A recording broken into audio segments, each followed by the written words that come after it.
नमस्कार, मी पल्लवी सेनगावकर. आपण पाहत आहात सण माय मराठी न्यूज लाईव्ह. सर्वात मोठी ब्रेकिंग न्यूज आपण पाहू शकता की यांचा वाढदिवस मोठ्या प्रमाणात साजरा. जीवनभाऊ घोगरे यांनी पत्रकार परिषदेमध्ये पत्रकारांशी बोलताना पत्रकाराशी संवाद साधला. आपण बघू शकता.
आज माझ्या वाढदिवसानिमित्त नांदेड जिल्ह्यातील सर्व पक्षातील माझ्या सहकारी मित्रांनी, शेतकरी वर्गातील, शेतकरी कुटुंबातील, सर्वसामान्यातल्या सामान्य कार्यकर्त्यांनी जे माझ्यावर अतोनात प्रेम करतात, मोठ्या प्रमाणात वाढदिवसानिमित्त आशीर्वाद दिला, शुभेच्छा दिल्या, त्यांचे सर्वांचे मी मनापासून आभार व्यक्त करतो. पक्षाचं काम करत असताना एक सर्वसामान्य शेतकरी कुटुंबातील कार्यकर्ता म्हणून एवढं अनमोल असं प्रेम त्यांनी माझ्यावर दाखवलं. मतदारसंघात गेल्या 20 वर्षापासून दक्षिण मतदारसंघात काम करतो. मतदारसंघातल्या लोकांनी, पदाधिकाऱ्यांनी सुद्धा भरभरून प्रेम दिलं. येणाऱ्या काळात महानगरपालिका आहेत, जिल्हा परिषद आहेत, पंचायत समिती आहेत. त्या अनुषंगानं नांदेड उत्तर दक्षिण विधानसभा मतदारसंघातील सर्व माझे पदाधिकारी, कार्यकर्ते माझ्या पाठीशी खंबीर उभे आहेत. येणाऱ्या काळात कार्यकर्त्यांना संधी मिळावी महानगरपालिका, जिल्हा परिषद, पंचायत समितीच्या माध्यमातून, म्हणून पक्षाचं संघटनेचं काम, पक्ष संघटनेचं काम मोठ्या प्रमाणात चालू आहे. आज आमच्या पक्षामध्ये माजी खासदार आदरणीय भास्करराव पाटील खतगावकर साहेब, लोहाकंदारचे आमदार आदरणीय प्रतापराव पाटील चिखलीकर साहेब, हे दोन मोठे नेते पक्षात आलेले आहेत. त्यांच्या मार्गदर्शनाखाली संपूर्ण जिल्हा राष्ट्रवादी नंबर 1 करण्याचं काम आमचं चालू आहे. त्या अनुषंगानं येणाऱ्या जे निवडणूक आहेत, या निवडणुकीमध्ये जिल्हा परिषद, पंचायत समिती, महानगरपालिकेमध्ये राष्ट्रवादी 1 नंबरचा पक्ष कसा होईल आणि या ठिकाणी सत्ता कशी स्थापन होईल, यासाठी सर्वजण मिळून आम्ही प्रयत्न करत आहोत. आणि जनतेचा आशीर्वाद ही सदैव माझ्या पाठीशी आहे. मी सर्वांचे मनापासून आभार व्यक्त करतो.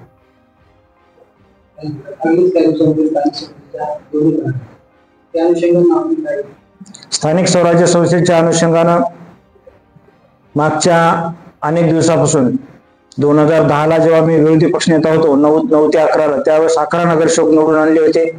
परंतु मध्यंतरी काळात राष्ट्रवादीचा या ठिकाणी कुठलंही आम्हाला यश प्राप्त करता आलं नाही. परंतु या 1 वर्षात माझ्यावर जी जबाबदारी आली जिल्हाध्यक्ष म्हणून शहराची, तर मी निश्चितपणे सांगतो की येणाऱ्या महानगरपालिकेत आम्ही सत्तेत बसून कमीत कमी आमचे 25 तरी नगरसेवक या ठिकाणी निवडून येणार, एवढी मी या ठिकाणी शाश्वती देतो. जिल्हा परिषदमध्ये सुद्धा आमचे दोन्ही नेते आहेत, भास्करराव पाटील खतगावकर साहेब आहेत, चिखलीकर साहेब आहेत.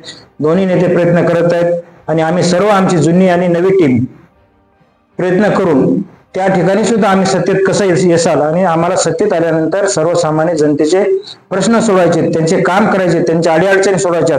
केवळ सत्तेत येऊन सत्तेचा उपयोग पदाधिकाऱ्यांनी नाही घ्यायचा, तर जनतेसाठी त्यांचा उपयोग करायचा, एवढा आमचा प्रयत्न राहील.